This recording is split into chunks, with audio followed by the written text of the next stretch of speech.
보수동 책방골목 하면 부산에서 자란 장년층들에게는 추억의 장소죠. 전국 2위의 이 헌책방 거리를 되살리기 위해서 10년 전 책방골목 문화관이 만들어졌습니다. 여기에 쏟아부은 예산만 30억 원이 넘는데요.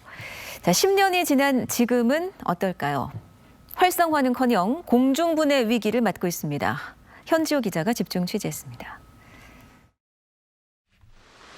두 사람 지나가기도 빠듯한 좁은 골목. 적게는 수천 권, 많게는 수만 권의 장서를 보유한 책방들이 명맥을 잇고 있습니다. 하지만 쇠퇴 일로를 걷게 된 지 수십 년째. 책방 골목 살리기는 지자체는 물론 이 지역 정치인들의 단골 공약입니다.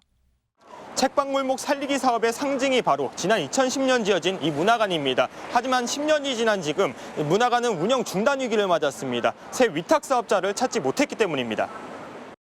공고를 조철해나 공고를 했는데 신청법인이 한 개도 들어오지 않아가지고 청에서 책임하는 걸로 그렇게.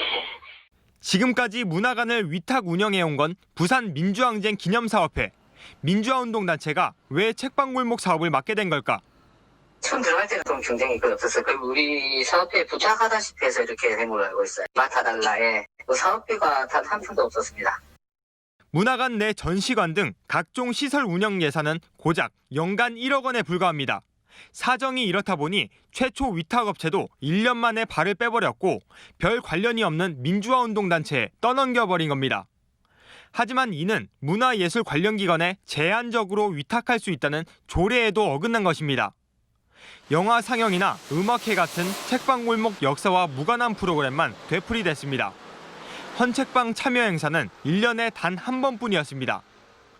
책방골목의 활성화와 이런 걸 위해서 지었다고 알고 있는데 저희들이 수탁을 받은 이유는 이 책방골목 자체가 가지고 있는 그런 민주화 운동과 관련된 상징성이 높거든요. 그 활성화에 좀 기여를 해야 되는데 일조해야 되는데 그 부분에 대해서 좀 때문에 문화관은 책방골목에서 오히려 홀대받는 처지가 됐습니다.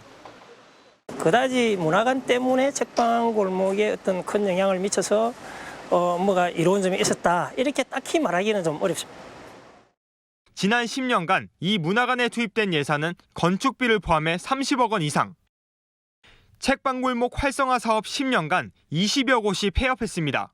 이제 골목에 남은 헌책방은 단 33곳에 불과합니다. MBC 뉴스 현지호입니다.